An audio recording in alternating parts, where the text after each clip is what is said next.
Assalamualaikum warahmatullahi wabarakatuh. Perkenalkan, saya Dewi Puji Pangastuti dari Prodi Bahasa dan Sastra Indonesia, Universitas Insan Budi Utomo Malang dengan NPM 2310318. Dalam video kali ini saya akan membahas mata kuliah Psikologi Pendidikan tentang pengolahan informasi dan pembelajaran kognitif.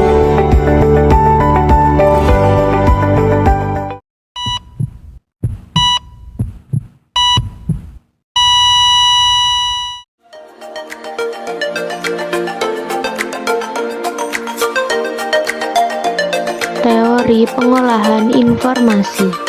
Pengolahan informasi terjadi dalam tahapan-tahapan yang memisahkan antara penerimaan sebuah stimulus dan pemberian sebuah respon.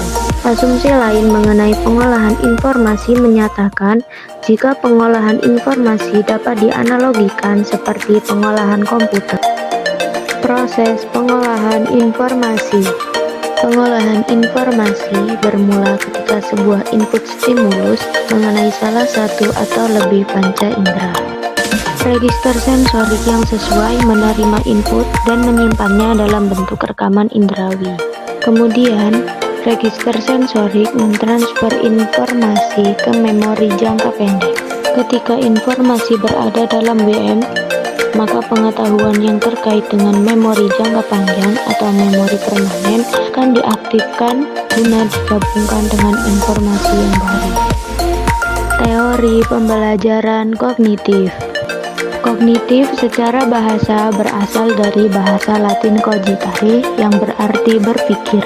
Dalam psikologi, kognitif mencakup semua bentuk pengenalan yang meliputi perilaku mental manusia seperti pemahaman, pengertian, perhatian, dan lain-lain.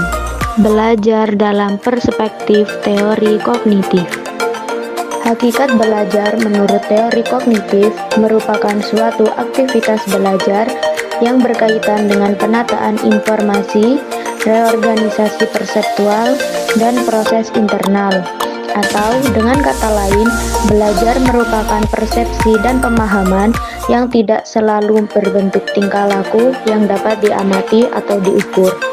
Belajar bisa berjalan dengan baik jika materi pelajaran atau informasi baru dapat beradaptasi dengan struktur kognitif yang telah dimiliki oleh seseorang. Teori-teori kognitif. Yang pertama ada teori kognitif menurut Jean Piaget.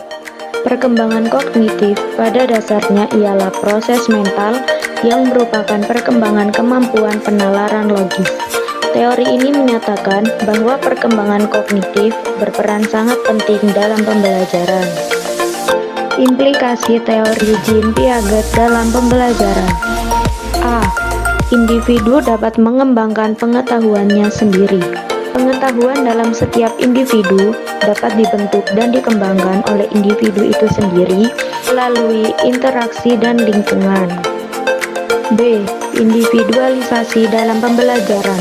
Proses pembelajaran akan lebih berhasil apabila disesuaikan dengan tahap perkembangan kognitif serta didik. Hal ini disebabkan karena tahap perkembangan kognitif setiap individu berbeda-beda. Teori belajar J.S. Brunner.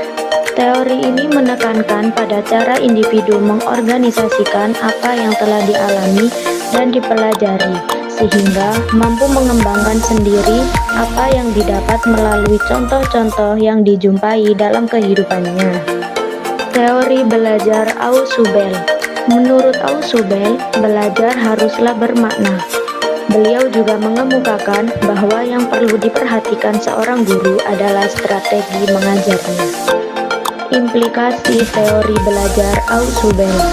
Yang pertama, kunci keberhasilan dalam belajar terletak pada kebermaknaan bahan ajar yang dipelajari oleh siswa.